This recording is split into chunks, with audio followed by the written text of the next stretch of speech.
Hey everybody, welcome to the Patty G Show. This week we are serving some tables, firing up the grills. No, we're not cooking. We're cooking in some conversation with the boys from the Eat the Boot Facebook page and podcast. That's right. The people that you either love or hate, they're going to give you their opinions either way. The Eat the Boot guys joined into the studio. We talked food, we talked fellowship, and ultimately we just talked about some great flavor here within our ultimate boot state. So great episode coming up ahead. But before we get to them, I want to give a big, wonderful shout out to the folks that bring you this show each and every week. Valaya Real Estate, Lakeman's Health Center, and you know our apparel provider is Genteel Apparel. Without further ado, enjoy the show. And we're live. And we're rolling. Good luck editing this, Jay Parker. It'll be good. It'll be good. Yeah. So how did this room of glorified gentlemen come to be? Well, this room is mostly because of Chuck. I don't know about all that. No, there would absolutely not be a podcast if it wasn't for Chuck. True. People had been on me and Joey's ass for a while to start one, and we were just like, I don't know, that sounds like a lot of work. And then I guess it was actually Chuck and Jay's last day on the radio at Brickyard. Yeah, it was literally their last show. Yeah. I mean, I feel like I had talked to Joey about it before that, like telling him he should be doing a podcast because no one's talking about the Baton Rouge food scene. Jay was doing it for a while with the Baton Rouge radio show. Then we were doing it with the Jay Ducote show. And then as that was coming to an end, I felt like there was going to be a gap out there for anyone talking about the local food culture. So for our last show at Brickyard South, they were there. And I literally walked up to them and was like, all right, so when are we doing a podcast for Eat the Boot? And they were like, all right, like, what do we need to do? I'm like, I have all the gear. Let's just make it happen. Let's sit down and figure out what you guys want to talk about. Like, I just want to push buttons, and I want us to like, and eat the food. Yeah, and eat the food. Literally and of course, eat the food. I didn't think I was going to be as much of a part of it as I am now, and I appreciate Joey and Tony including me in all that. But I just felt there was a hole for anyone discussing how great the Baton Rouge food scene is. We have great restaurants in the area. And no one was talking about those places. We were trying to push that on Jay's show, but now that was gone, there was a vacuum, and we needed to fill it. And I thought Joey and Tony were the guys to fill that vacuum. Because y'all had like a cult following beforehand. Yeah, so we got a Facebook group. That's where like everything got big. Like that's whenever it kind of took off, which I don't think that the Facebook group would exist still if we hadn't started the podcast, because it was getting to the point where it was a lot, and it's a free platform on a free app, and people think it's your job, and it gets really, I'm not going to say exhausting, because like that's almost dismissive of people with actual hard lives, but like it's annoying. It's really annoying whenever people are inboxing you and stuff, asking you questions like it's like your job. And I'm like, hey man, it's a group like on Facebook. You could just shut up.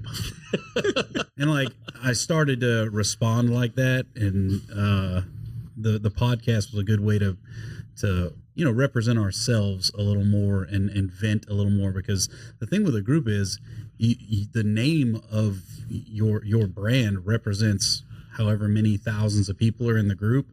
The podcast, it's whatever comes out of our mouth is on us. That's it. It's like, so we're getting, it feels like we used to get in more trouble with the group because everything would be, people would treat it like we said it, no matter who it came from. So you'd have to kind of field all the issues with that and stuff. And with the podcast, we just say as much out of pocket shit as we want. And the best way to deal with it is just ignore people. So it's a lot easier, which we don't. We usually you read the comments during the show. Oh yeah, yeah. You know. No, not really. I I don't really care what other people have to say. If we did, we would offend a lot more people. Yeah. If we read the comments. I would say that's the benefit of the three. I was like, Chuck originally was just like, yeah, I'll produce it, and like he assumed we would just record stuff even when he wasn't around, and he just like, yeah, I'll just edit it and y'all can put it up. And I really think it's, we did 2 episodes, and then when we were planning the third one, he was like, yeah, I won't be able to make it. So we were like, oh, well, then we'll move it. And he was like, oh, I don't have to be there. We're like, no. Like, so I think it was the third show. We were like, yeah, this is it. It's going to be all 3 of us. Yeah. And it really does show in that we have 3 pretty different temperaments and the level of shit we'll put up with and how honest we'll be. Like, I think I probably, as far as my opinions on food, I'm probably like, I pull my punches the most. I'll be honest and say that from doing the group for so long and trying to like not have people tear down businesses and stuff, it's kind of made me a little softer on my personal food opinions. Tony's kind of in the middle, and Chuck will just take a hot beef on anybody. I don't care.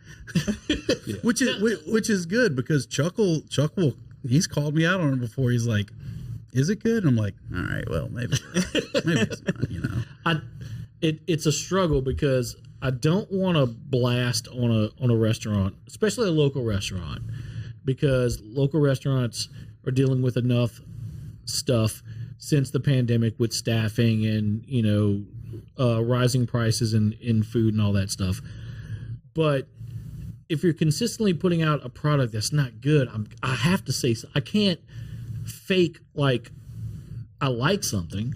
I want to be honest, and I try not to mention a place. Like recently, I had a post about a burger that I had at a restaurant. Saw that, and I didn't mention the restaurant.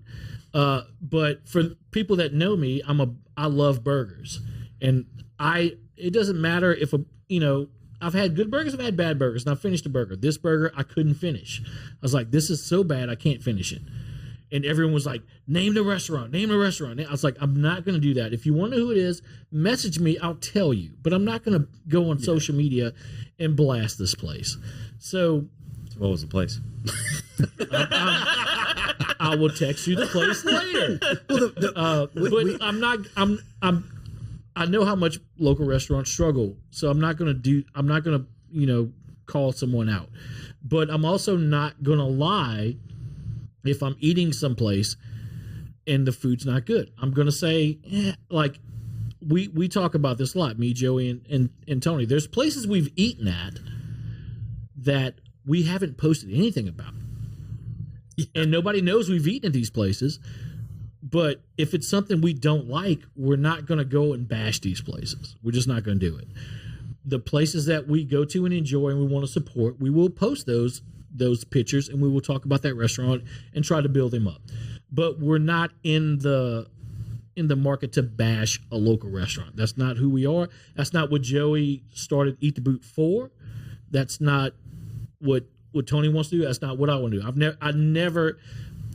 I don't want to say never, because I have bashed. I don't think any of us can say we've never ever listened to Chuck talk about some local breweries. He will go in. If you listen, he'll be insanely honest. If you listen to my ABV podcast, I will shit on a Strumer Brewing for a lot of stuff. The food, no. The beer, yes. It is not good. Well, we're a lot looser with the podcast versus like our online content, as far as like pictures, videos, and stuff like that. The blurbs that we'll write, because that stuff, it's like a snapshot, and it's like It's a moment in time. We can flesh things out more when we're talking. So like, yeah, if you listen to our podcast, like you'll hear more of our like, just more fleshed out opinions on things. Because there is something to be said for constructive criticism, but whenever my criticism, like my constructive outlook would be, hey, you should change everything about your entire model because I absolutely hate your food and your restaurant sucks. There's nothing constructive there. Like telling somebody go back to the drawing board, because I'm not everybody. Like every restaurant's not for everybody. Every food isn't for everybody. It's like there's places that I dislike that other people love. Me and Chuck disagree on a couple places, and it's like again, if it's mostly positive, like, oh, I really enjoyed this place, but here's a couple things that I think, like, I'll post stuff like that. I'll talk about things like that because I think there's room for them to grow. And obviously they do something that does line up with what I'm into. But yeah, if I go to your spot and it's like, oh, this was terrible, like top to bottom, I'll probably give you another shot. But if it's terrible twice, I mean, I'm not a business person, like, to that degree. Like, I can't help, like, there's a reason I don't own a restaurant, because I would fail. It would be terrible. And I would get a lot of very constructive criticism. You can open the restaurant, maybe just not get behind the grills. Yeah. Let's don't do that either. I'd be too busy getting high on my own supply then. Yeah, that's not good. Which, you know, I do agree with Chuck about the burger he was talking about. It is a... So what about burger. it made you not be able to finish it? It wasn't seasoned at all. So you were just eating bland. It was a bland, Chuck roast. flavorless burger. Okay. I tasted some of the char that was on the burger, but all the flavor coming from the burger was from the onions and the pickles that were on it. The meat itself had zero flavor. The pickles. It's the pickles, but like Pickles don't make a burger, though. no, it does not make a burger. And the bad thing is this restaurant recently went through a rebranding. I'll say that. And that burger is a carryover from the previous restaurant that it was. And it didn't change anything except the name. Joey had that burger.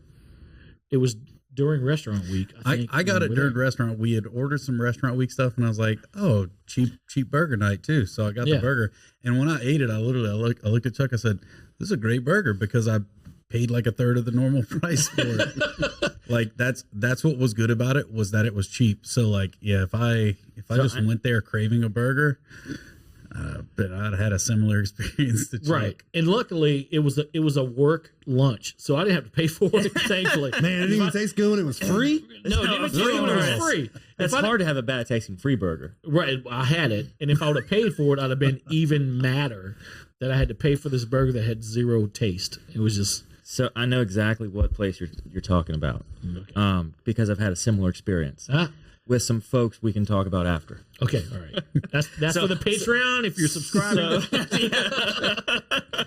Thank you to our wonderful sponsor, Lake Men's Health Center with Our Lady of the Lake Physicians Group. Guys, I know it's tough to get out and go to the doctor. I know it's challenging to find time in our busy days, but I promise you, signing up to be a part of this group with Dr. Curtis Chastain and Dr. Tyler Boudreau, you won't regret it for several reasons, but most of those being the fact of the time it saves, where you're able to get in on the same day, get that appointment done, and spend that time you need to talk with them about what your health goals and concerns are, as well as ensuring that the financial investments you have, you will be able to live out and see those come to fruition. So if you're an investing guy, you know all about and planning for the future and investing in the future. There's no other more important thing to invest in than your health. Make sure you go check them out. Our Lady of the Lake Physicians Group Men's Health Center, and tell them Patty G sent you. Well, it goes. Tony always says it. You know, a bad business doesn't need help. I don't know, whatever you say. Bad business doesn't need help going out of business. Right.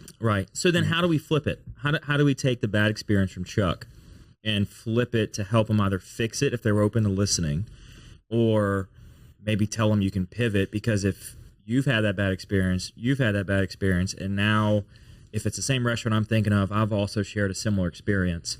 How do we get them to fix it to stay in business, to keep supporting local? Because it's a local establishment, right? Yes. Okay. Look, so with anything, if any place ever directly reaches out to us, like, I'll you know, individually or all together, like, we'll give them our honest opinion then for sure.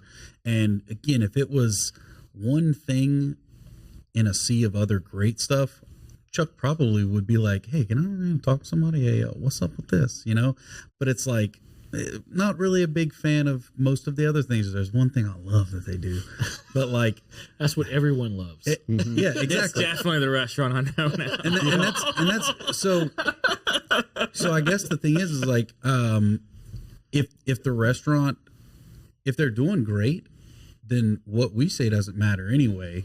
because they're going to keep selling those bland burgers. They're going to keep selling the thing that we like and all the other things in between, and they'll be in business and things will be great.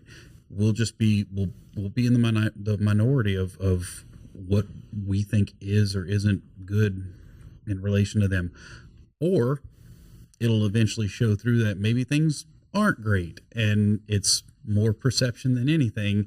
And then at that point, yeah, I mean, that's the kind of thing where I would try and talk to somebody at that point if it was, I'm not going to go out of my way because again, it's their business, it's not mine. But like, you know, places that I frequent, if I notice something's off, yeah, I'll tell people if I can. But like, again, it's a spot that none of us really frequent, so are we the target audience even? I don't know. Right. But it also comes down to if a restaurant, not saying we have all the influence in the world.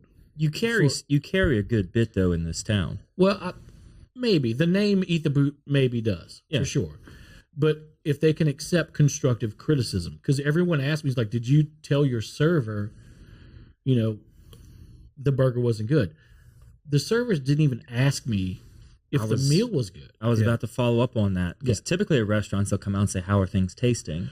Right. But so you're saying that there was none of that in this particular experience? Not at all. When they came to the table, they asked if anyone needed boxes for any of the dishes.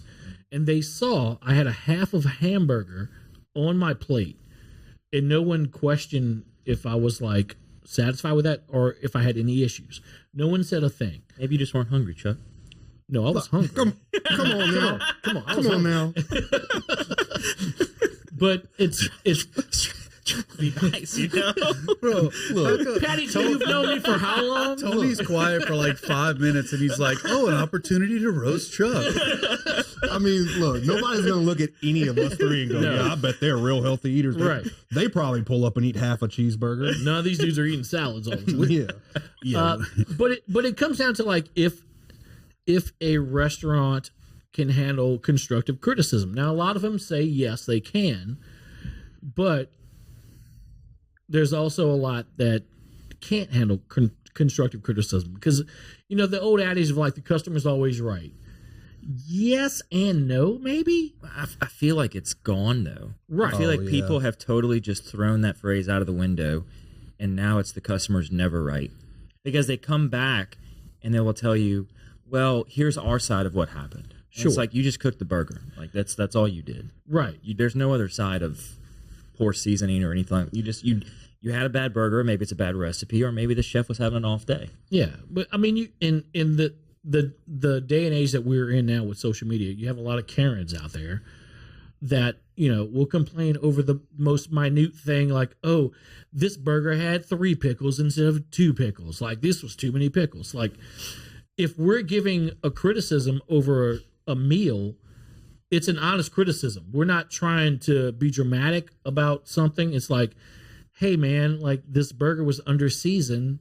Like you could throw some salt and pepper on here or something. Like, we're not trying to tell you didn't do your job right as a chef, but as a customer, we're just like, this wasn't what we thought we were going to get. You know, we're not trying to bash chefs. We're not trying to bash restaurants.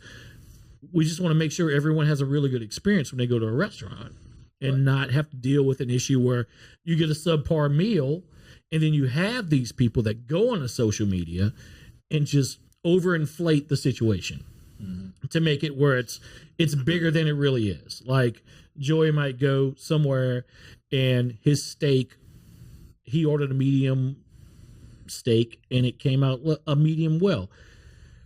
He's not going to be like, oh, this is the worst steak I've ever had in my life because it was medium well. I had a terrible steak from the terrible burger place.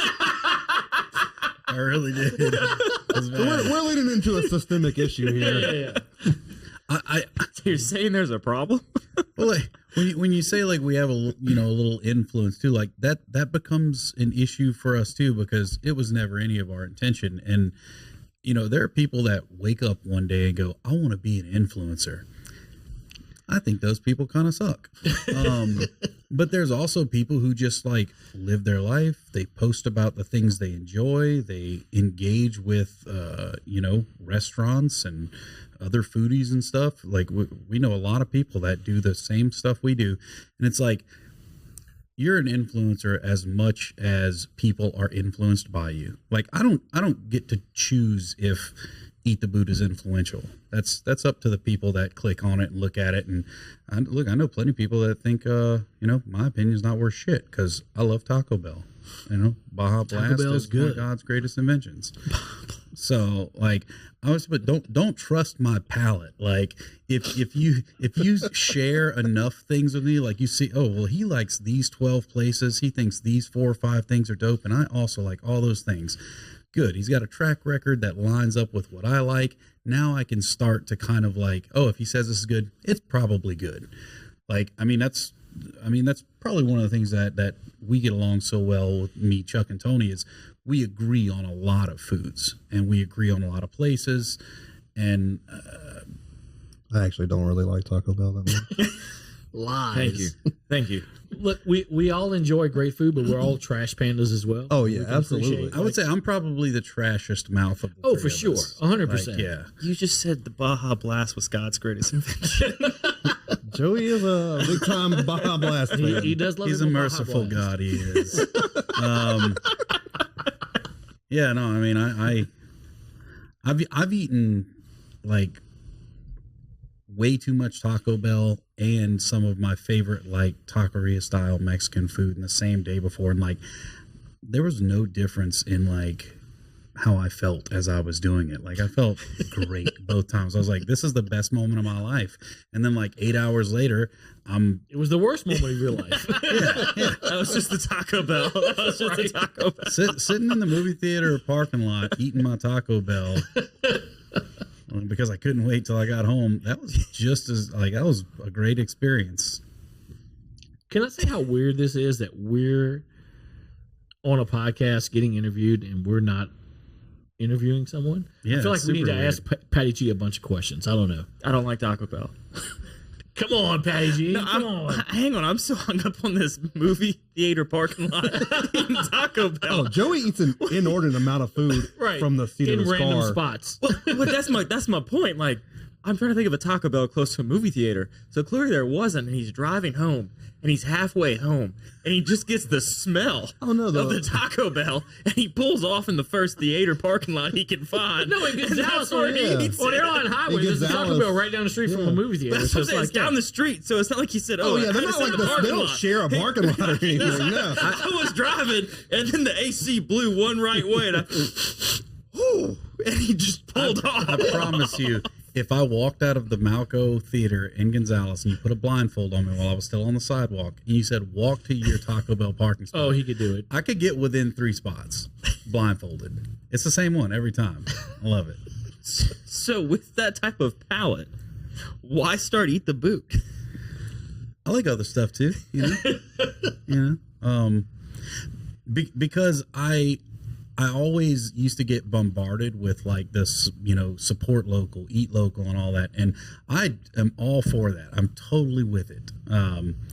But I think there's more to that statement. I think it's eat local when you can, because there's a bunch of people out there that can't afford to go eat like every new spot that opens and then frequent it. And like I tell people all the time, like, I'm going to give a place at least 2 tries. If it's bad the first time, I'm going back. Some people can't afford to do that. Some people, it's like a bad first try. That's it. That's the end of the game for them. So it's like, I like for people to know that, like, hey, I represent somebody that I might eat Taco Bell and McDonald's, and I'm not going to go to the Burger King in Gonzales anymore. It's really bad. It's really bad. Which one? The one on Airline or the one on 73? The one on Yes. Airline. Let's get specific to which one we're bashing. The one on 73 is not bad. I go to that one quite a bit. Welcome to the brand new Falaya mobile app. We took all the same tech that's helped hundreds of people sell their homes themselves and packed it into an easy-to-use app for your phone. When you download the Falaya mobile app on either the Apple or Android App Store, you'll immediately be able to see the power of this game-changing tool. From the seller's dashboard, you can navigate to all the information that you need.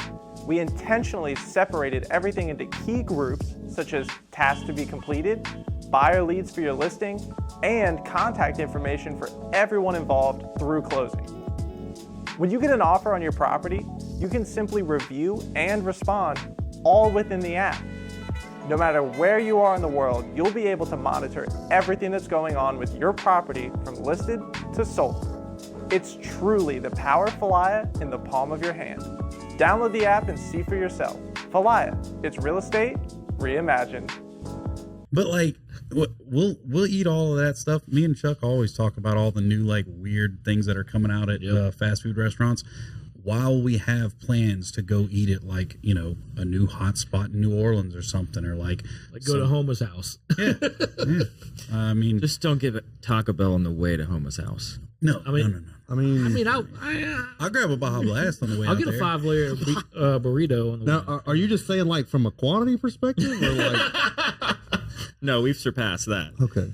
Oh, what did we eat the other night? Last week we stopped at Chow Yum and got a burger. It was their first Burger Wednesday. Yeah. Stopped at Chow Yum and got burgers on our way to go eat pizza.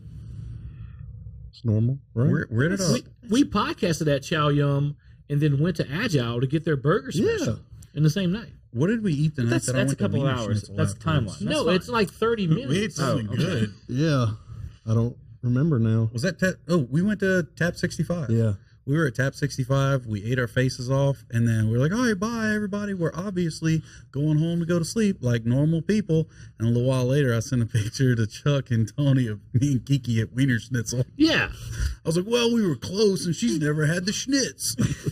And she still didn't get a dog. I ate a lot of them. She just ate a corn dog. That night specifically. Yeah. yeah. Look, we don't condone our lifestyle. No one should follow what we're doing. But like we appreciate fine dining, like things that, I mean, there are things that I eat now that, I mean, 15 years ago I would have looked at it and said it'd have been pretentious to me. I'd have been like, that's goofy. Who's eating that crap? Right. And now I'm like, oh wait, I get it. I kind of get it. Do y'all have Baja Blast though? The Homeless House experience we just recently had was like one of the best dining experiences I've ever had. It's a phenomenal place. It's a phenomenal place. Like, Jeremy Langlois wrote out the red carpet for us, which was unintentional. He reached out to me and was like, I'd love to have you guys come and do a podcast, because they just wrote out a new menu. I'm like, yeah, like, these are the dates we're available. He's like, great, we're going to do it. We're going to do a wine pairing. Everything's on us. We want y'all to come and experience it. But they put us in a private room, and it was like a room where It was the original kitchen. The on original property. kitchen for Homeless House. Was it far away from the rest of the dining area? Because it may have been intentional for the patrons. It could have been that. Probably. It could have been that. Now that you bring that up, He's got a point. He's probably like, I've heard the podcast. Their language is going to get filthy. But we got to give them good food. right. But it was one of the And most, they did. Yeah, they did. It was one of the most amazing dining experiences I've had. And I think we could all agree to that. Oh, yeah, easily. It was It incredible. was the best meal I'd had in. I said that it was the best meal I've had all year, and I was like, it's the best meal I've had in an entire year. So I couldn't sleep that night because it was on my mind. I scrolled through my phone, all my photos, and I looked at everything I ate for the previous 365 days. And when I finally got to a year before, I was like, it's the best thing I've eaten in a whole year. And then I went to sleep.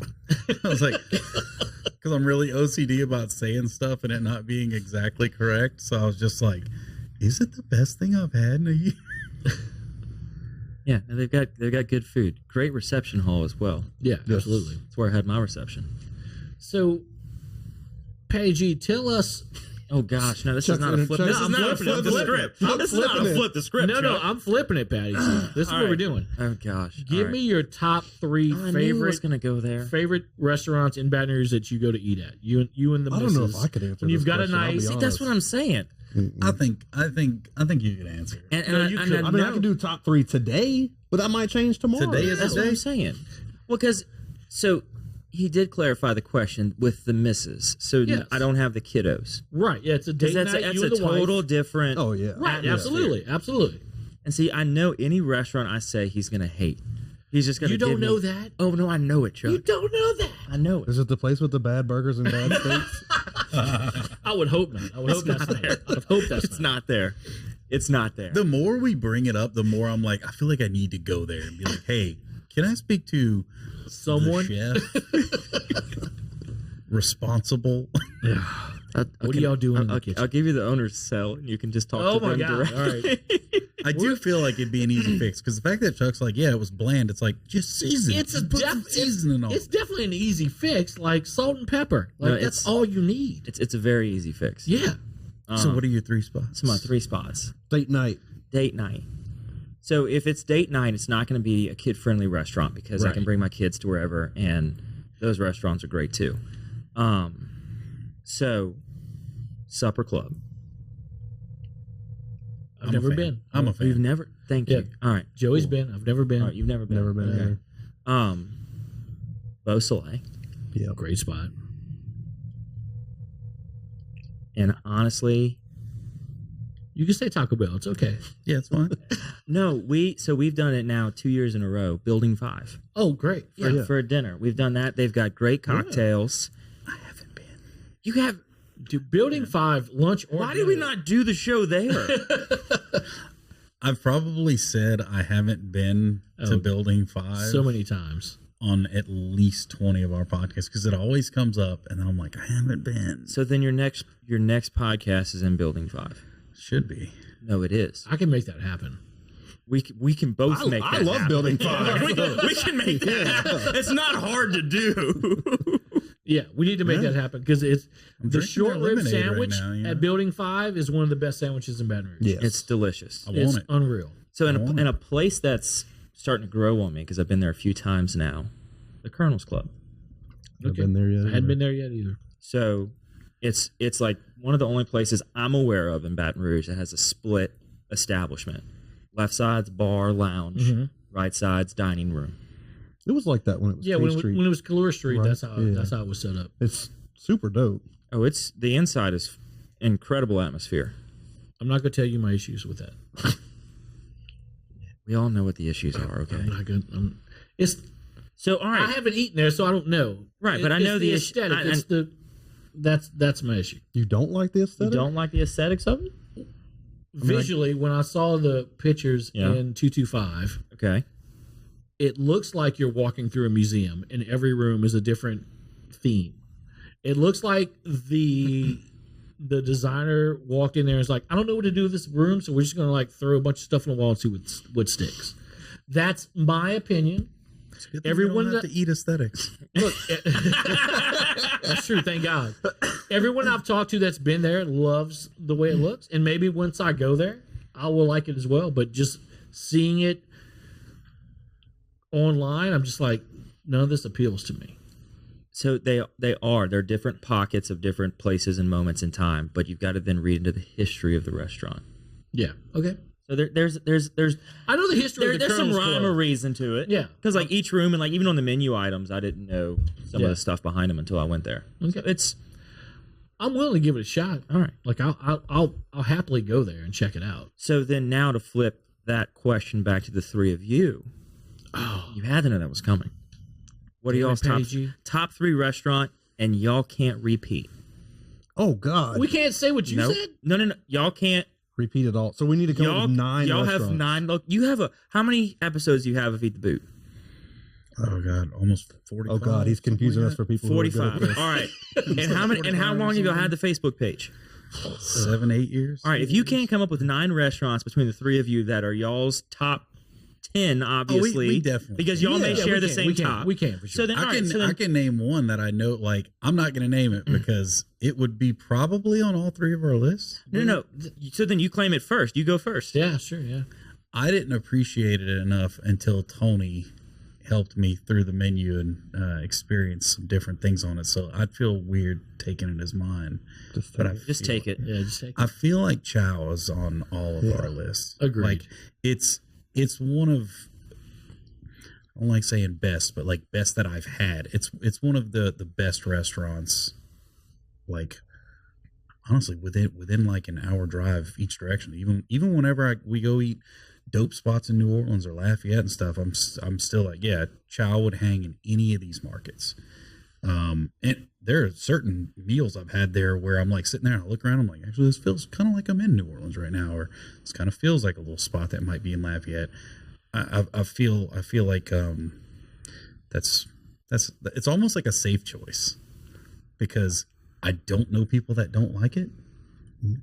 Yeah. I know a lot of Chow people. is always on my list when I get people who come in from out of town. They give me that basically this question: where should I go eat? And chow is always on that list. People always give me the response, "That's not Louisiana food." And I'm like, "You didn't ask for Louisiana food. Yeah. You asked for a You place to asked for eat. the best restaurants." And chow is going to be on that list every time. Right. If someone asks, like, where should I go to experience Louisiana cuisine? I normally point to the Chimes because it's got a little bit of everything. You got fried seafood, you've got boudin balls, you've got alligator, stuff like that. So it kind of encompasses everything for someone who hasn't been to Louisiana before.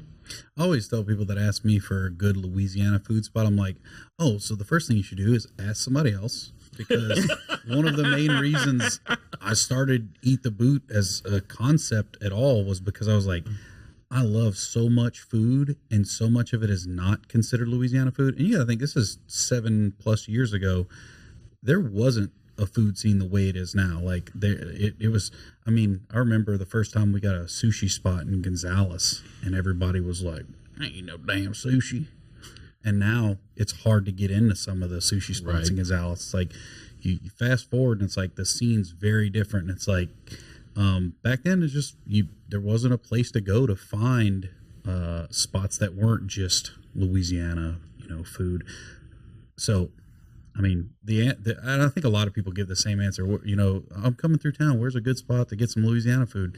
Probably somebody's house. Probably like you're probably going to cook most of it better than most of the Louisiana themed spots. Like I think some of the really good Louisiana, if you're just calling it a style of food, some of them are a little higher end, I think, because they do so. Like I would always send people to Roberto's. Yeah, that's always my number one. Yep. Get out the city, get into that old house on River Road. Right. Somebody's grandma's recipe.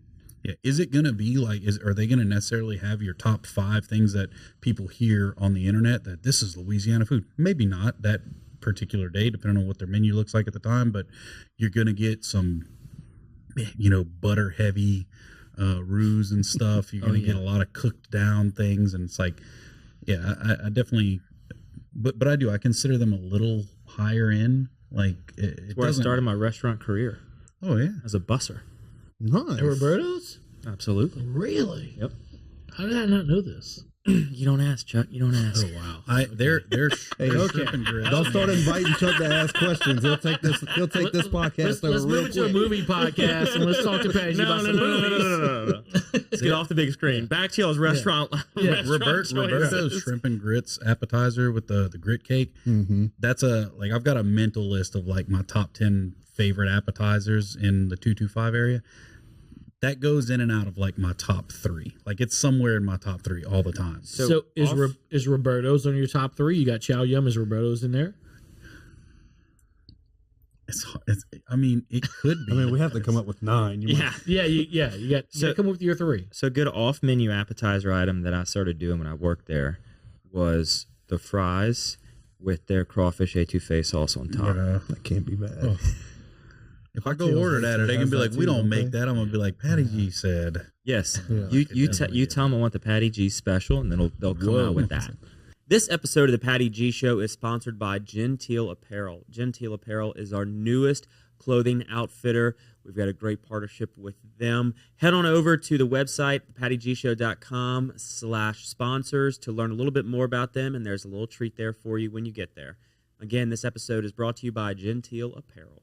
It's time to go to Taco Bell. Tell them you want the Joey special. I need the Joey special. It's just all the Baja Blast flavors. You just roll up and talk about, I need a Joey special. I'm like, sir, what does that even mean? Excuse me, I said the Joey special. This is just a Baja Blast with no ice. That's it. Anything else?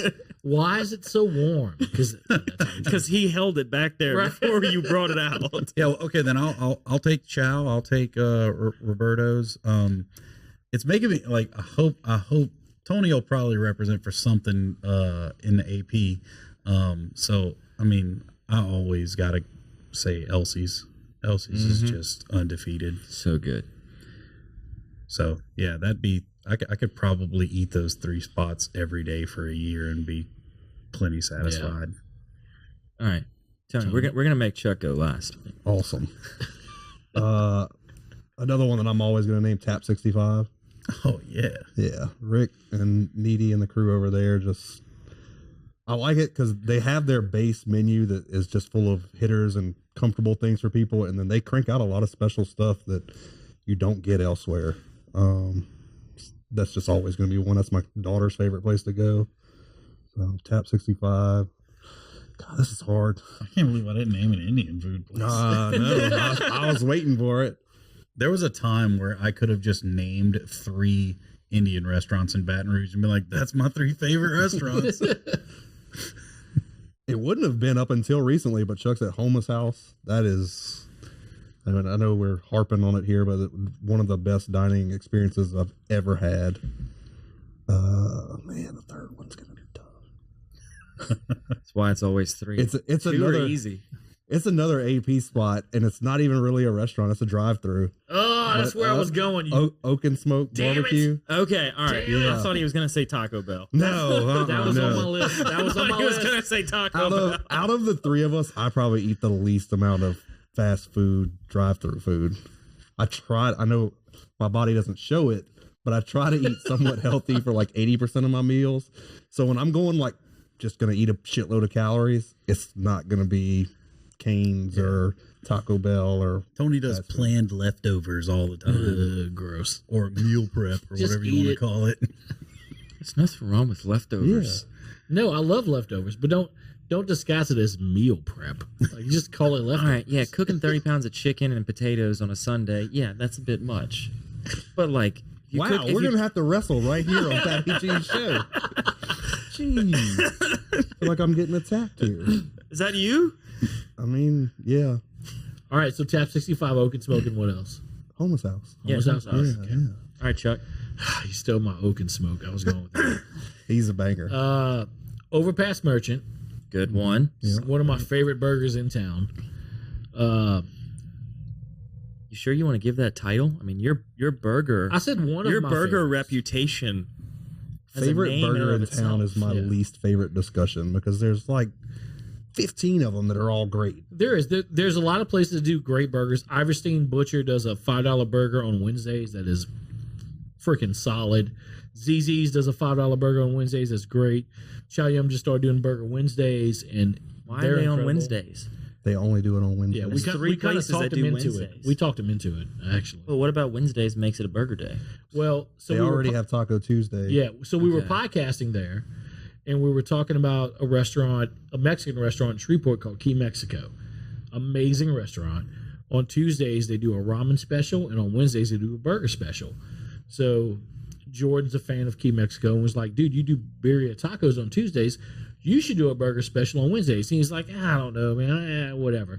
Literally, the following Monday, he texted all of us in the group and was like, "All right, y'all convinced me. Coming this Wednesday, I'm going to start doing burgers on Wednesdays." I was like, Literally one of the only times where we're like, we're influencers. "Yeah, we actually our dark That's the magic kind of made it influence I want, is convincing restaurants to put things I want on their menu. happen." Right. Yeah. That's like the exactly. ultimate influence. Yeah. Like anybody can say a recommendation to get somebody to go to a restaurant and have dinner. Yeah, But to have the power of changing the menu. Yeah, we did that. we did that. We did that. So Overpass Merchant for steak in this. No, don't specify the menu item. Okay, You well, mean I mean, the overall restaurant. Anything in this restaurant is great, but specifically steak for me. But like their lunch menu is underrated. Their dinner menu is amazing. Doe's Eat Place on Government. I knew that was coming. It's one of the best steaks in Baton Rouge. I don't like you. You can have your Ruth's Chris. You can have your Fleming's. You can have your whatever. That steak, every time I go to get it, is cooked exactly the way I want it. It never lets me down. I've eaten there since 2014, and it's been perfect. That pork chop we had. At The pork, the restaurant double we- bone and pork oh chop my is God. stupid. It's so Oh my good. God. And the freaking tamales. Oh, the tomatoes are great. Oh wait, and before Chuck named his last one, and we rounded out at a solid 9, we could name 99 places, and Oh. people are gonna hear this and they're gonna go, "Why didn't you say?" All right, That's just Yeah. These Like, are our you- preferences. and that's going to happen. I asked for y'all's 3. I didn't ask for And- voter subscribed top. And like I said, if you ask us this Right. question tomorrow, our answers might change. Yeah. yeah. all right, Chuck. My final restaurant is going to be Kocha. Oh, Solid. Underrated. I feel like there's so many people in the Baton Rouge area that when I mention that place, they're like, wait, where is that at? Like, how have you not heard of Cocha? One of the most amazing restaurants in Baton Rouge, bar none. We haven't. If I could eat there more, I would, but I'm on a budget, so I gotta watch where I go to eat. But we recently podcasted there, and it was one of the most amazing dinners we had for a podcast. Yeah, that place had us fawning over vegan stuff. Yeah, Like, exactly. Their vegan lasagna is crazy. Dude, the vegan I said the same lasagna- thing you did. I said the same thing you did. I was like, I don't know about no vegan lasagna. I was there for a dinner with Jay Chuck Cody. eat vegan? I was there It's for a so dinner with good. Jay Cody, and there were the people that were with us. A lot of them were vegan, and one of them at the table ordered the vegan lasagna, and I was already a fan of their jackfruit appetizer, which, if you didn't know, tasted just exactly like a pulled pork sandwich. If you didn't know, it was jackfruit. So this person ordered the vegetarian lasagna, and they were passing it around. We were trying it, and Jay was like, "You got to try this." I'm like, "It's a vegetarian lasagna. It can't be that good." I took a bite, and I was like, "Oh my god!" And I texted Joey, and I was like, "Dude, the vegetarian lasagna at Cocha is one of the most amazing dishes I've ever had." So the next time he was there, he tried it, and he was like, "Dude, unreal." I'm pretty sure I just responded like I was just like, "Shut up." Yeah, you probably did. You probably did.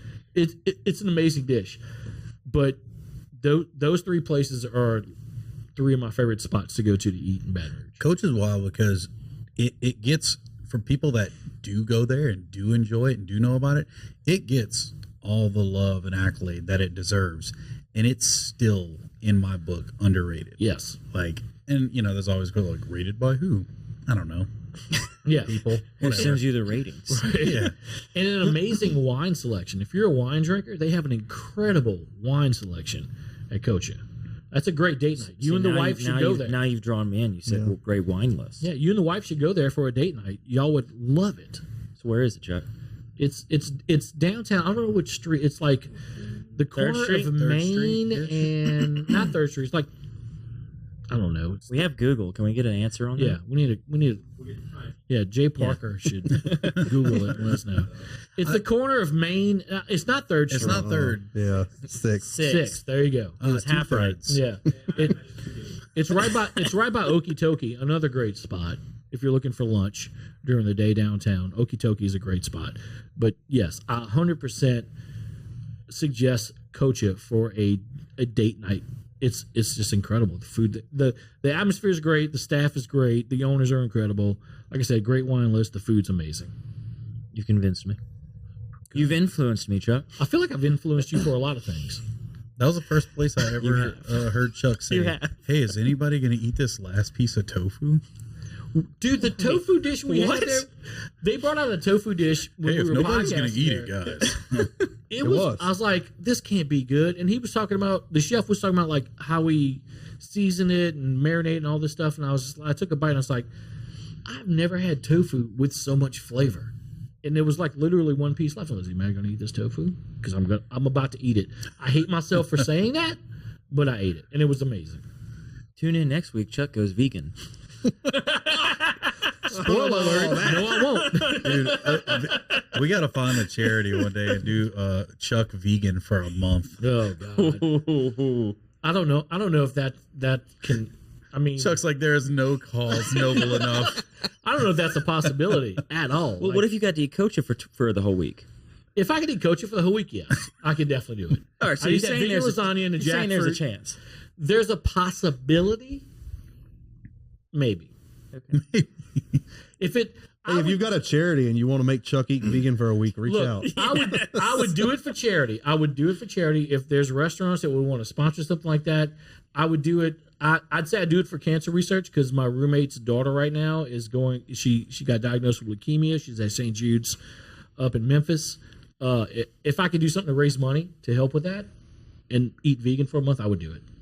So then we can really test to see how powerful Eat the Boot is.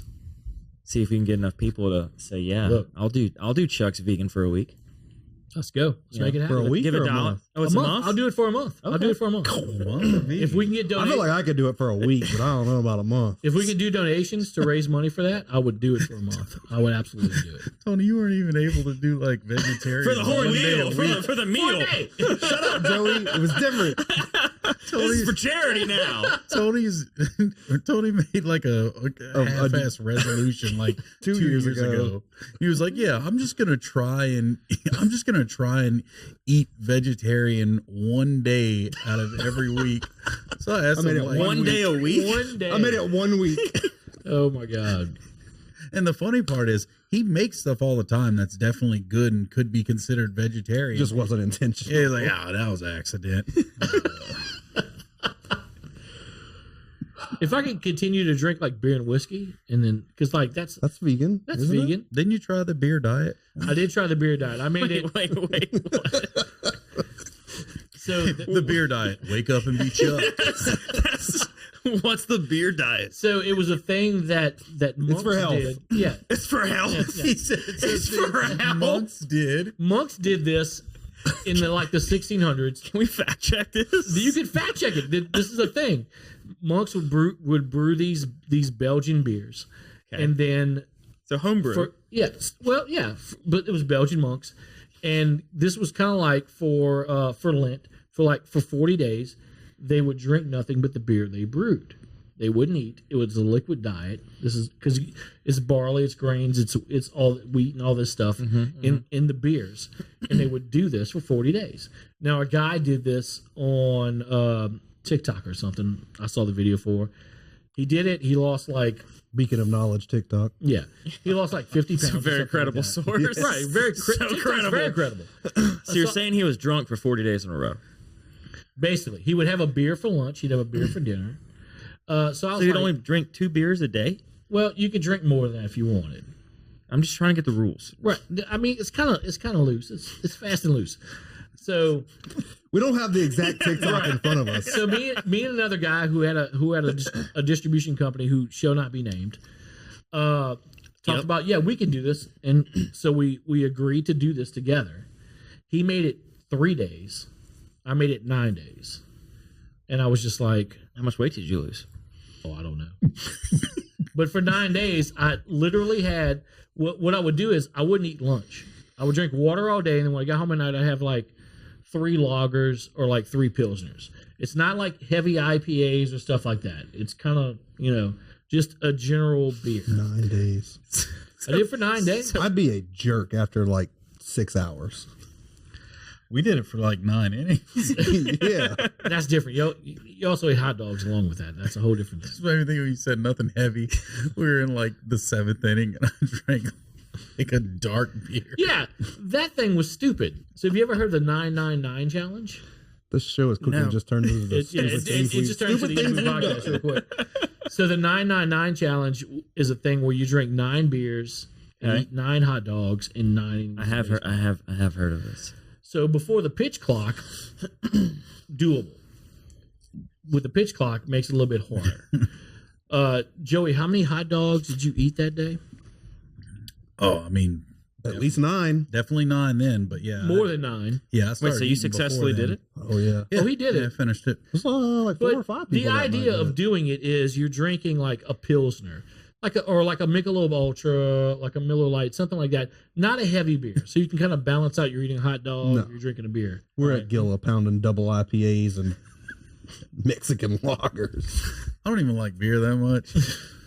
So the 7th inning, I was completely housed at this point. And I went up and they were like, what do you want? And I don't know, it had a cool name. So I was like, that. And he was like, you sure? And I was like, that's what I said. He gives it to me and I just walk off and I'm sitting there drinking it. And Chuck looks at it and he's like, what are you drinking? I was like, I don't know. But you completed the challenge. So Oh, yeah. Yeah. He completed the challenge. Painfully. I got there. I would say that the actual winner of that challenge would have been Genevieve Robichaud. She didn't even look like she was trying.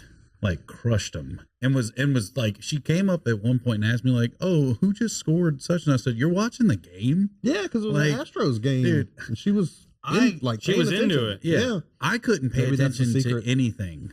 Like, I was just trying to keep all of the food and liquid in my body. Like, that's where all my focus was. I don't think I've ever seen you not even drunk. You were just like, you had this look on your face as if you were just like, I don't know why I'm here or what I'm doing, Oh, yeah. but I should probably go home. There's a video. We Jeff Vance from Lunchbox Comedy actually live streamed it for us, and He did. there's a little super cut. I was doing good. I had a good night. It was a fun night. Yeah. We should find a way to do that again. Not with the pitch clock. I don't know. We'll have to workshop that. I just want to go to Wiener Schnitzel and eat 9 hot dogs.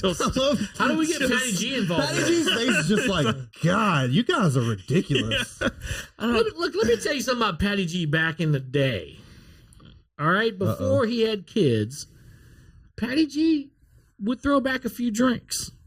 He would join us over at Government Taco, RIP, back in the day. RIP. And he would hang out with us and have a few adult beverages. It's when you get to go and support local. Yeah. Sure. You know. Yeah. Absolutely. I'm not getting drunk at a bar. I'm supporting local. Look, I'll have another margarita. You have a bad relationship with food. I'm supporting local restaurants. I'm keeping people employed in my local community. Thank you very much. Chow might go out of business next week if I don't order 3 entrees tonight.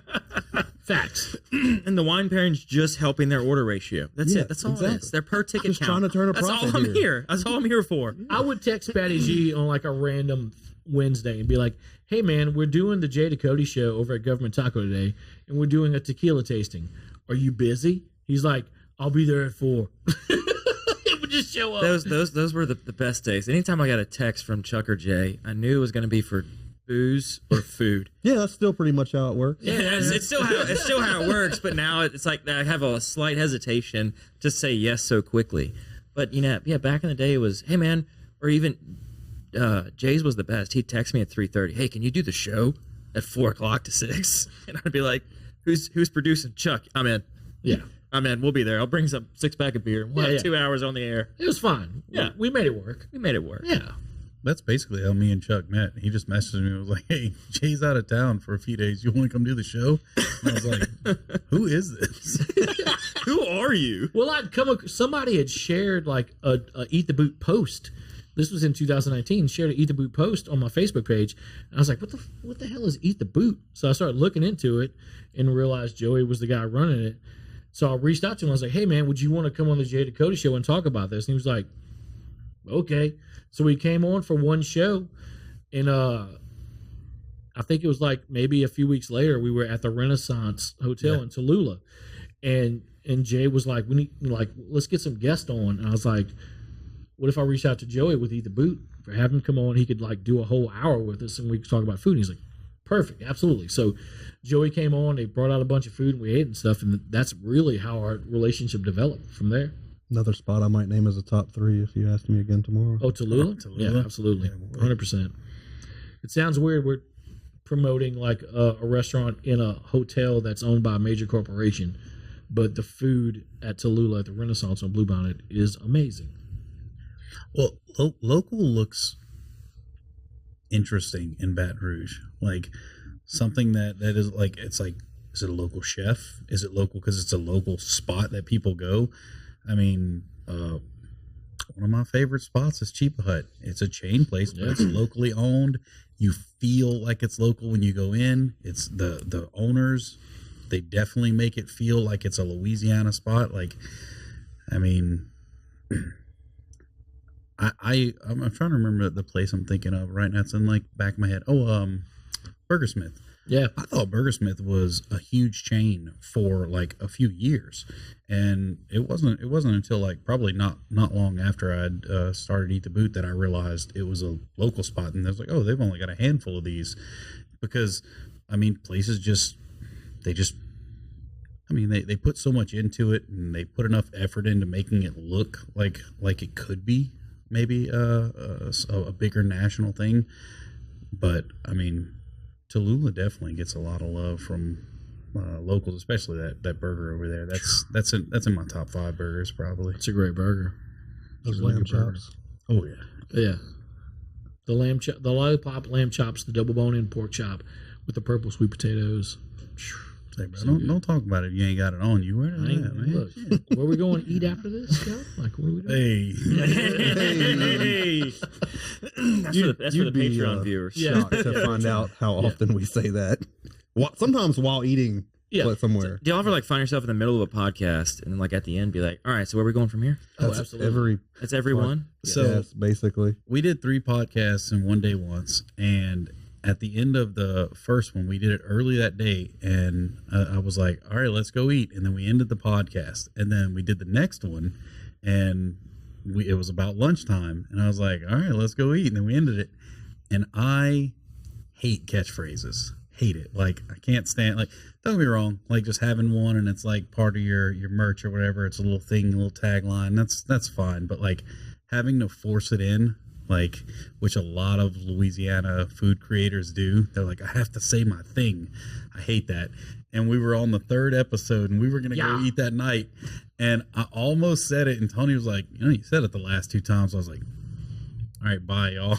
I was so disgusted with myself whenever I realized, I was like, he's right. I did it twice already. I don't want to do a catchphrase. Don't do a catchphrase. But we did go eat 3 times. We did. We definitely did. So, yeah, we talk about, I mean. So what was your catchphrase? Let's go eat? Well, not intentionally, but yeah, it'd get to the end of the episode and we were like, oh, we'd sign off and they go, all right, guys, let's go eat. And I was like, you're going to have a Let's Go Eat the Boot t-shirt in your mailbox in a week. No. I'll make him wear it. Yeah. I'll put the Patty G Show logo on it, you know, so it's different. There we go. As long as you're not eating and like right before you take a bite, you go, yeah. Yeah, which look, hey, shout out to all the people that do it and it's made their platforms huge and they're like way fucking cooler than me or whatever. But like, yeah, I just hate it. I hate squeezing in the catchphrases. Well, so have you ever talked to anybody that has one? Yeah. And from what I've heard, they're always like, it's just so awkward to say it, but you've like built your reputation and your name around and attached to it. Yep. You have to then say it. Mm-hmm. But like on the BTS shoots, you know, it's like they say it and they're just like, they walk away with almost like a little shiver in their body. They're like, I don't want to keep doing this. Well, we say, you know, don't confuse us for people that are good at this. Like, that's the thing. We say it on occasion. It comes up in conversation. Like, but we don't make sure to say it. Like, there's times where it doesn't happen. It's just like, we say that whenever it's very clear that we did not prepare for a podcast or we don't know what we're talking about or we completely forgot something that was on our schedule. But like, yeah, as far as just like an actual catchphrase, it's like, there's nothing really that we slide in there for that reason, because we don't want this to ever feel like an obligation, like any part of it really. There's someone specific, I know, a very big creator. He does some food stuff, but he's more comedy. And there's a thing that, I don't want to say it, but like, there's a thing that he claims to hate. And he probably isn't the biggest fan of this particular food, but once he said he hated it and it became a big thing with him, now he has to do bits on it all the time. And we met him at one of Vance's comedy shows with Lunchbox, and backstage, and I was like, hey, so the thing, is that like really? He's like, I mean, people like it. They like whenever I hate on that. And I'm like, all right, well. Is it potato salad and gumbo? It's not. No. It's not. I think he's got some disdain for that too, though. Yeah, in fact, he definitely does. I don't understand the hate with that. I really don't. People say it's mayonnaise soup, which I'm like, how slow are you eating it? Like, right? Yeah, it hits the bowl and I'm in there. Yeah. Right? I mean, I'm a real professional. You put the potato salad on the side and you scoop and dunk. Yeah, scoop and dunk's fair. Scoop and that's dunk fine too. That. I think hating on the scoop and dunk, that's when people are being extra. I'm just like, no, you just really want to. Like, yeah. But I'm with you. Like, if you're putting potato salad in your gumbo and you're just letting it sit there until it's a soupy mess, that's on you. Why are you eating so slow? Yeah. Do you eat potato salad in your gumbo? No. Do you have a problem with people who do? I don't have a problem with them. I just think they're wrong. Damn. All right. Oh. Y'all ready to go? Y'all want Yeah. Again, we might have to wrestle Patty G right here on his show. Yeah. No, it's just, I never grew up with potato salad in the house, so it was never a thing. So it's a cultural thing as to why I don't like potato salad. You're not wrong. Like it was never an option on the table. And then I went to somebody's house who was from Vacherie, and it was like a massive bowl of potato salad and a small bowl of rice. And I was like, what are we doing here? I was like, what are we doing here? And they're like, oh, no, that's the rice is for the out of towners, out of people that don't eat with our family regularly. I was like, I'm taking some rice. I'm an out of towner. I'm an out of towner. Because it just wasn't a thing growing up. And so I've never had it. But there's nothing wrong with that. Like, and that's a lot of the problem with people on social media when it comes to foods like that. Like, there's people that if you don't eat potato salad in your gumbo, you're the worst person on the planet. If you do eat potato salad in your gumbo, you're the worst person on the planet. It's the same thing with like who makes the best gumbo, who makes the best king cake. It's a dumb argument because everybody's opinion's valid. Like if you like this certain type of king cake, that's fine. If you like potato salad in your gumbo, you don't, that's fine. I'm a hater on a lot of king cakes.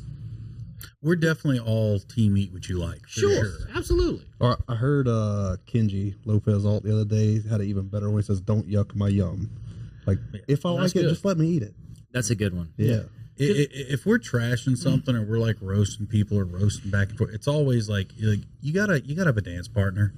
Like if somebody wants to talk a bunch of crap about food and like, oh hey, I want to be super negative and talk a bunch of crap right now, I'll definitely do it. I'll partake. But it's like as long as they're willing. Like I'm not gonna volunteer my opinion on something they like when they're just like, hey look, it's a thing I like. Right. Like, some people seasoning crawfish after they're boiled. Hey look, Yeah, if that's what you like. That's what you people like. want to do that. That's always another weird thing to me. People go, ugh, disgusting when they say it. I'm like, seasoning on the outside is not inherently disgusting. Like I don't think it serves a purpose really, like other than just getting on my hands. But it's like as long as they're still boiling the crawfish properly and some seasoning gets in it, it's like to call it disgusting is weird. It's like, hey, that's strange. That's surely a thing. But I think people jump to disgusting too quick. I mean, that's I'm probably gonna catch some heat for this, but like. Bring it. Tomatoes and gumbo or jambalaya. People are like, oh, disgusting. I'm like, I mean, you might not like it. I can totally understand why you wouldn't if you didn't grow up with it in there. You don't like it. But like, I grew up with my dad putting cans of Rotel in his jambalaya, cooking it down. And it's like, somebody's told me this. They go, well, that doesn't count. That's not just tomato. I'm like, what? What are you talking about? So because now there's you got a qualifier. There's a qualifier in your tomato. The little chilies make a difference. That's not tomatoes. That's tomatoes with an accent. Yeah. Yeah. I grew up on red jambalaya as a kid because that's how my grandmother cooked it. I didn't know jambalaya any other way.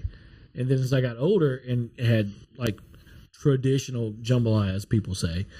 You moved to Ascension Parish. Yeah, it was People think there's only one way to cook jambalaya. Yeah, right.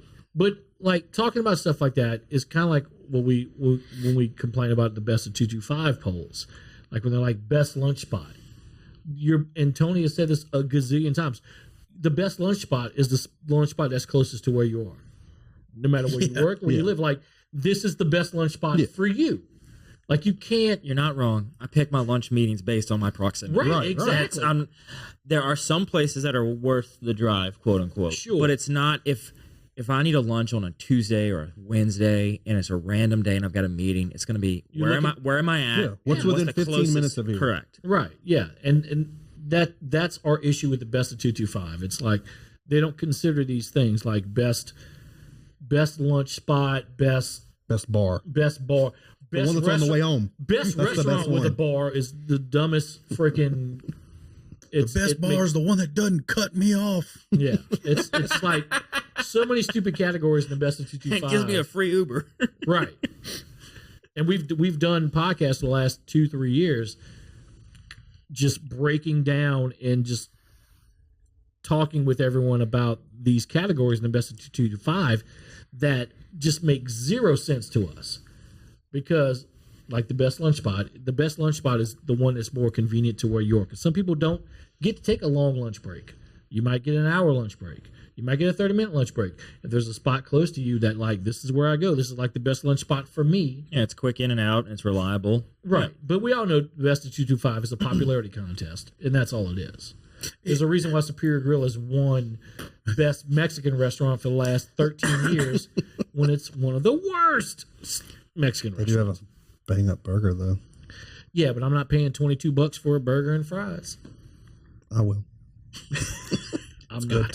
Tony's buying us a round of burgers. Yeah, we're going to Superior after this. this, I guess. I ain't say all that. I'm in. I'm one of those poll voters. I love me some Superior, but I love it because it's a place that I can bring both my kids. There you go. They can be as loud as they want. And my boy, if he spills a bowl of chips on the ground, they're going to come and sweep it up and bring me another bowl of chips. So you're using it as a daycare is what you're saying?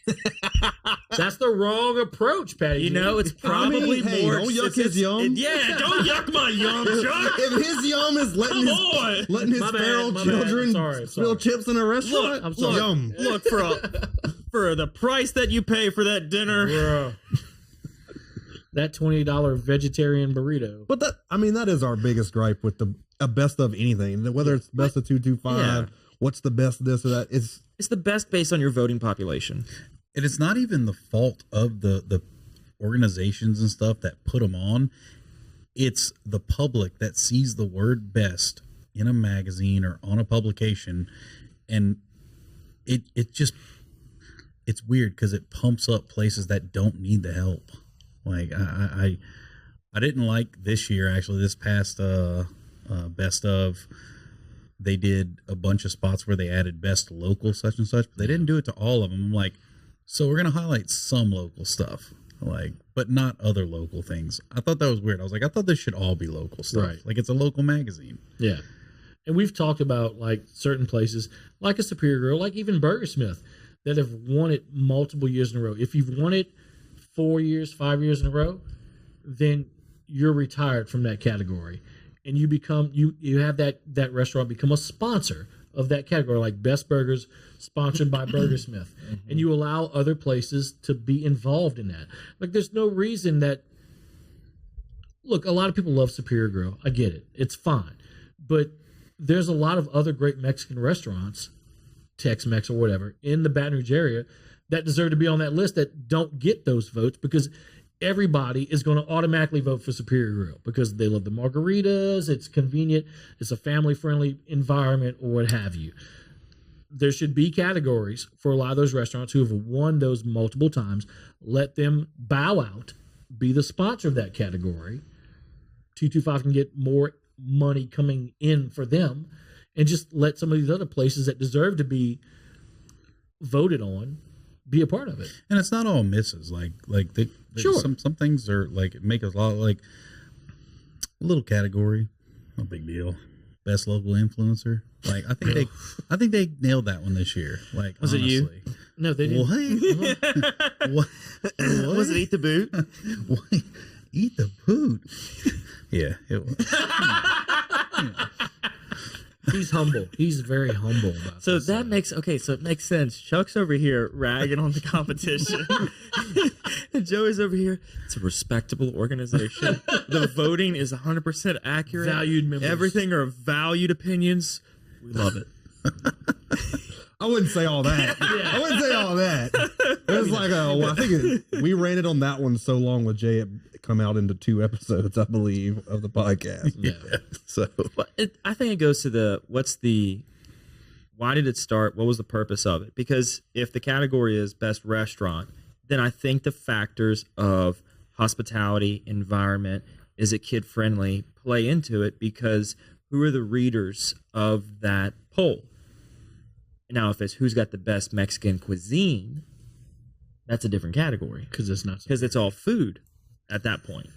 Right. But I think it's just a dumb idea to begin with. Yeah. If you look back at the last 5 years of Best of 225 for any of the categories outside of local influencer, right. Which just popped in a couple years ago.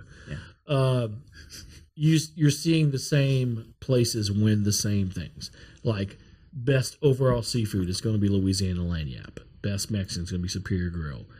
Best Burger is going to be. The last few years has been between Burgersmith and Curbside.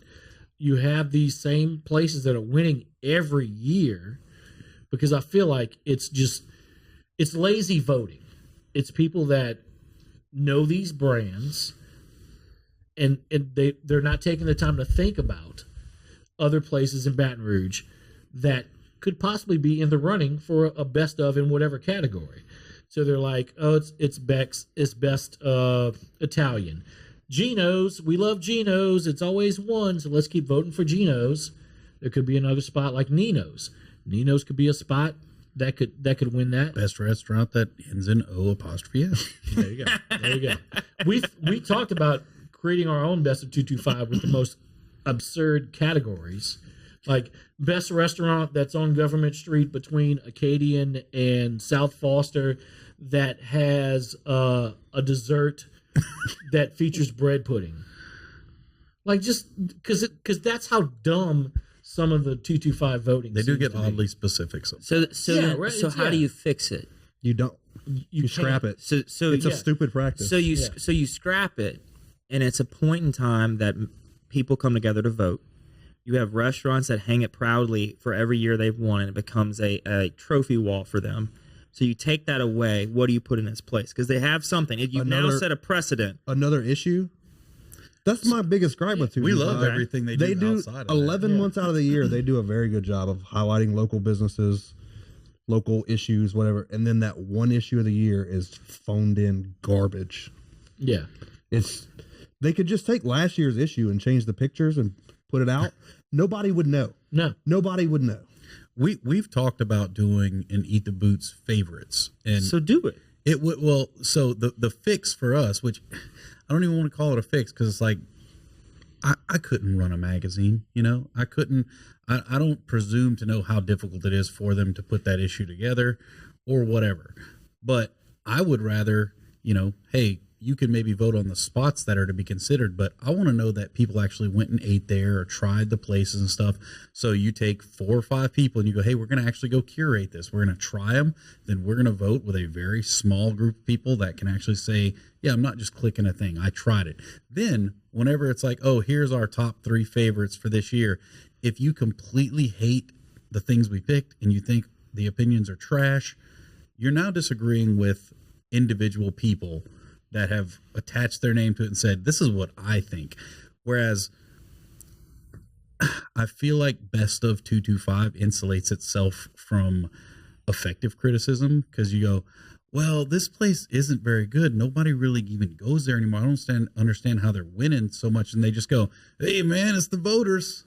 And it's like that's a perfect way to insulate yourself. It's a cop-out. I mean, yeah, it is. It's like, well, you should have voted. It's like, and you know, I've seen in my own personal life, I've seen people spam trying to get people to go vote for them and things, and then they win something and they can't feel like I don't feel victorious winning this best influencer thing. None of us did. Like we were like, yeah, Eat the Boot best influencer. Like, did you hang your plaque?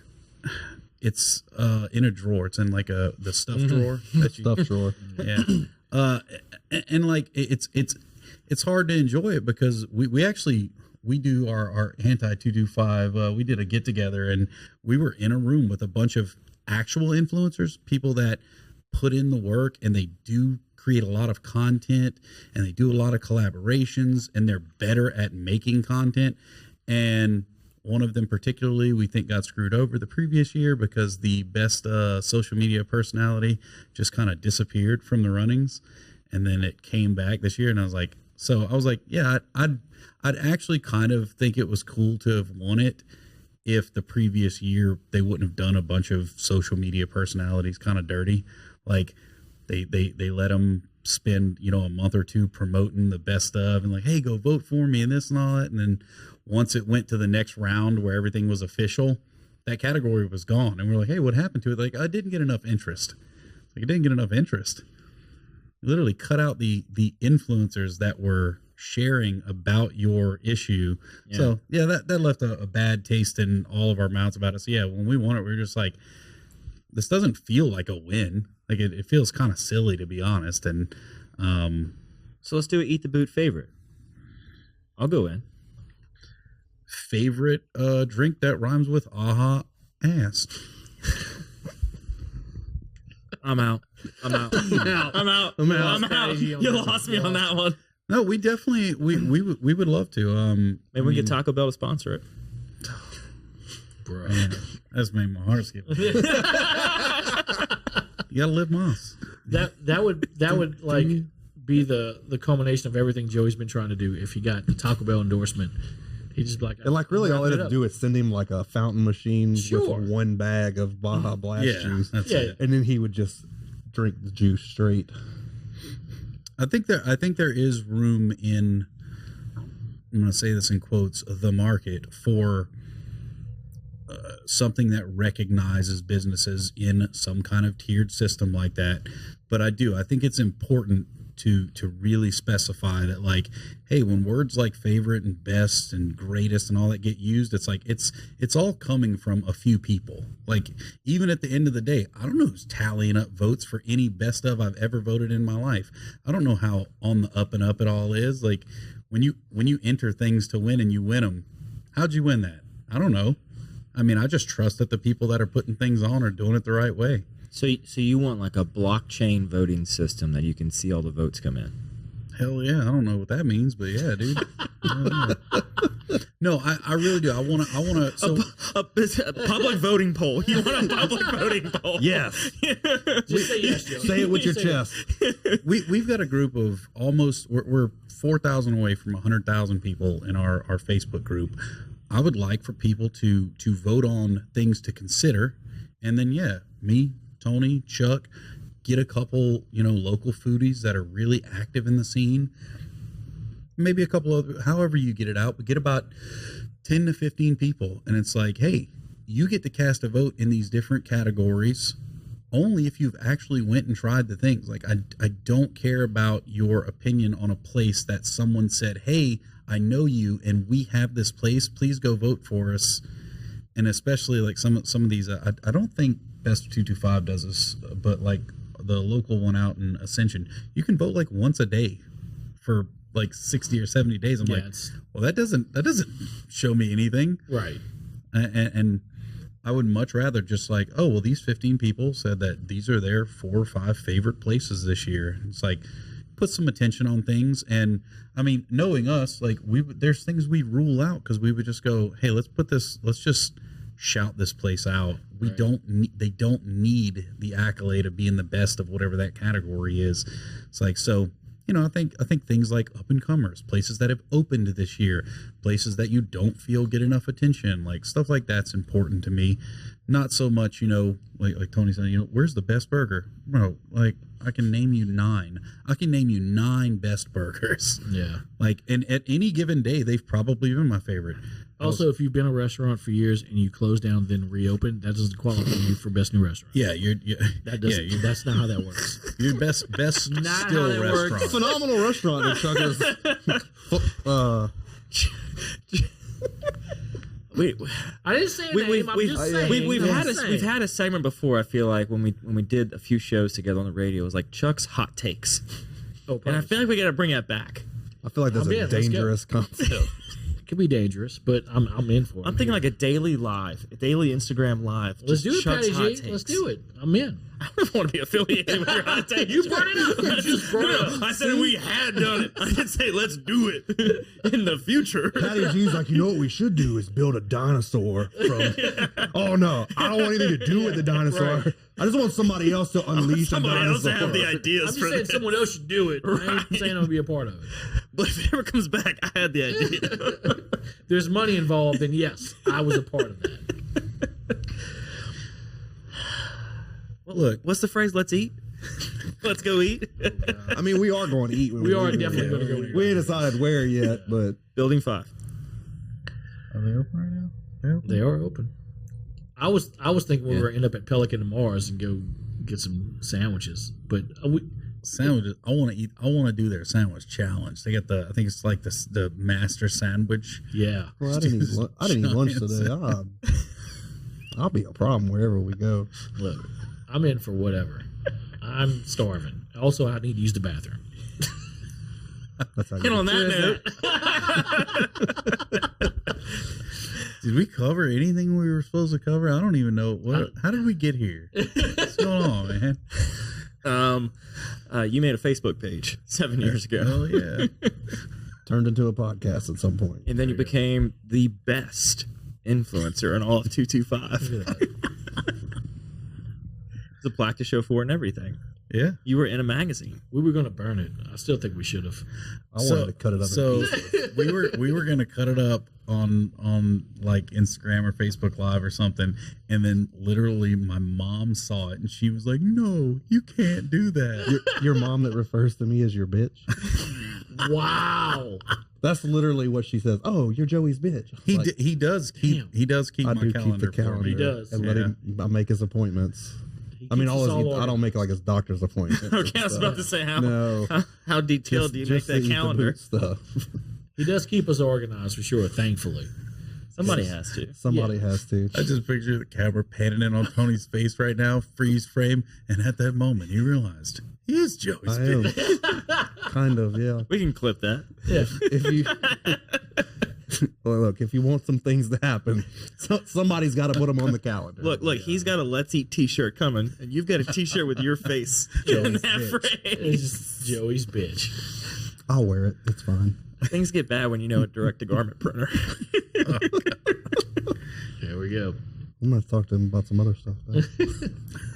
Well, anyways, let's wrap it up so y'all can go eat. So Chuck won't start eating the chair. Hey, man, what the hell? You said you're starving, literally. I am starving. And he I'm has to hungry. piss. And I Yeah, have to, 'cause he's I old. have to go to the bathroom. So I've had like 5 beers, 6 beers. Like I didn't want to get up in the middle of the podcast. That's just rude. this is true. So I do it all the time. I Right, just but there's leave in the cameras middle now of our for us. podcast. Like, Yeah. we don't have cameras for Oh our yeah, podcast. true. If we ever go to video, we're screwed. Oh yeah, we're done. Yeah, no, we're you done. need the video. That's the added excitement level. Nobody wants to see us. Yeah. I think they do.